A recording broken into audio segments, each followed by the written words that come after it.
Welcome to my writing realm. My name is Tanya, and I'm a Canadian author and creator of Sable Book Night, an independent publishing company. If you'd like to learn more about me and Sable's publications, visit sablebooknight.ca, and Book Night shares the K.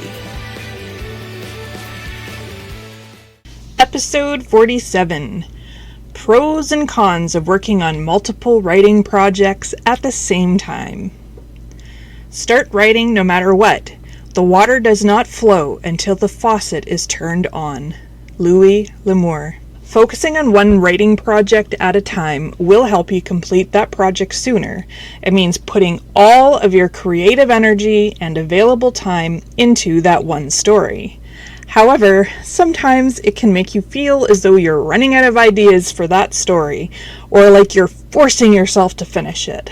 That can take the enjoyment out of writing, unless, of course, you're so excited about this project that you can't stop yourself from working on it.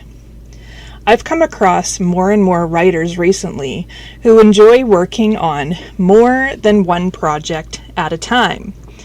So let's take this opportunity to talk about some pros and cons of doing this. Pro: switching between two unrelated projects gives your creative mind a break from each of them, so that you don't burn yourself out on just one of them. Con: it will take longer to complete every project. Pro: it can reduce the risk of writer's block, as each time you switch to a project, you may see it with fresh eyes and fresh ideas. Con: if both projects are similar, it can cause confusion as to which story you're working on, and you may start overlapping the stories. Pro: in my experience, it has made NaNoWriMo easier because of the previous mentioned pros. Con: it can also add a bit more work in tracking your word counts for NaNoWriMo. But how do you keep these two stories separate? I'm not talking about just keeping them in separate documents. I mean keep the story separated in your mind. It's best to choose two completely different storylines that are not similar in any way. If you're a genre writer, this might be easier for you because maybe you're working on a crime thriller, but you're also working on a high fantasy.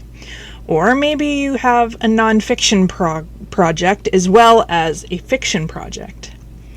The more unrelated the stories are, the easier it will be for you to keep things separated in your mind. If you plan to write more than one story during NaNoWriMo, it's handy to keep the word count for each project on a notepad, in a spreadsheet, maybe the little digital notepad on your phone. That way it's easier to add both counts together when you log into the website to update how many words you've written that day. Otherwise, you'll get stuck opening both projects up to calculate the total. So how do you split up your time when you're working on two projects, and how do you know when to switch?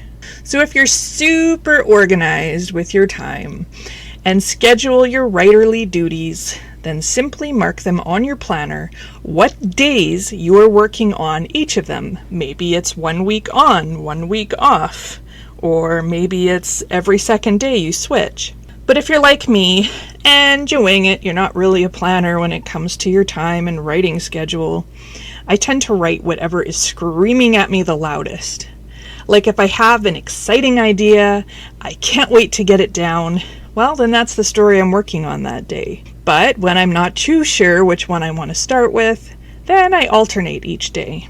If you have more pros and cons for writing multiple stories at the same time, please leave a comment below. Also, let us know if you write more than one story at a time or if you prefer to stick to one. Thanks for joining me today. I hope you have a great rest of your day, afternoon, evening, night, or whatever, and keep on writing.